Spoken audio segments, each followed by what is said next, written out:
If that doesn't send a tingle down your spine, nothing will. That, of course, is the fabulous Avro Vulcan.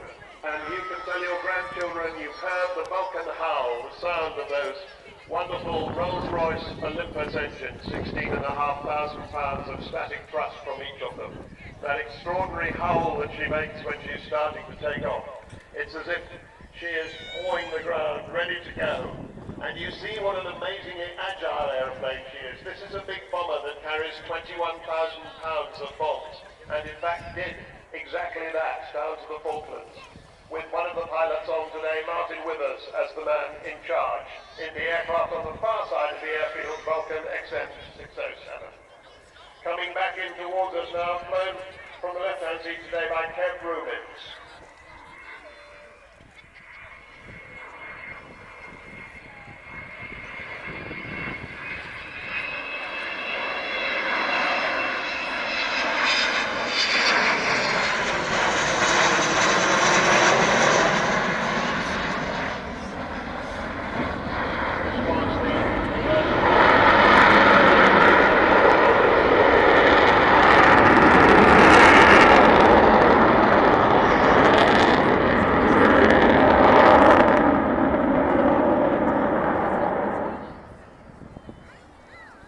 And this aeroplane, XH558, flew here at Waddington on 101, 44 and 50 squadrons. They were all Waddington squadrons. She later became a maritime reconnaissance aircraft on 27 Squadron at Scampton and then a tanker.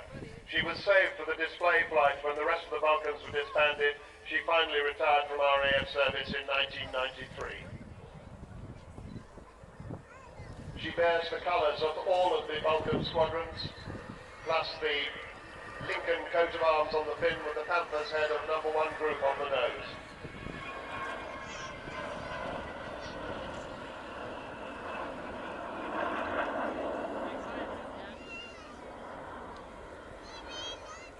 After the Royal Air Force tossed her onto the scrap heap in 1993, one Dr. Robert Fleming felt that the RAF should preserve her, but they didn't.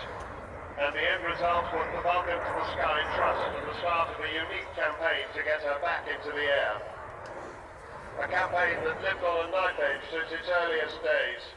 And there have indeed been many near disasters, financially speaking, but always she seems to come through. She costs £2 million a year to run this aircraft. That's about £38,500 every week. That has to be raised. She's not paid for in any way by the taxpayer, the Royal Air Force or the government. She is entirely funded by help from industry and the great British people. So more about how you can help in a moment, but let's keep our eyes on the display, because as she comes round this time, I think we'll see the bomb doors open, and inside the bomb bay that carried 21,000 pounds of bombs, there are now the names of people who've contributed and who've paid to have their names inside that enormous bomb bay.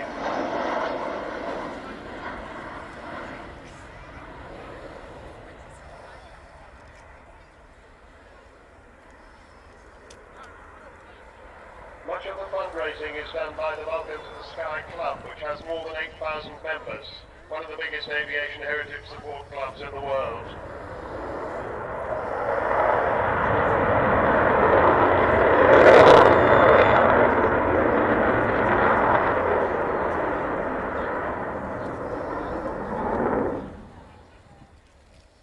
So she does continue to need everybody's help. I'll tell you more about how you can provide that. Just a word about who's flying her today. Kev Rubins is the man, the captain in the left-hand seat. Martin Withers, he's in the right-hand seat. He's the co-captain, and he's the man who flew that other Vulcan on the other side of the airfield down to the Falkland Islands. Phil Davis is the air electronics officer. He's the third member of the crew. And he is a man who works for Selex Galileo, and they've been enormously helpful to this whole project, so we're particularly grateful to them.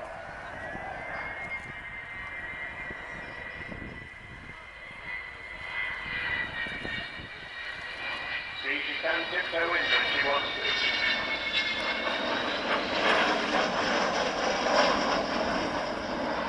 The Americans used to call her the aluminum overcast, because when she flies over the sky goes up the floor, and we'll just wait for Kev to come in for a you a couple of other things you would be doing.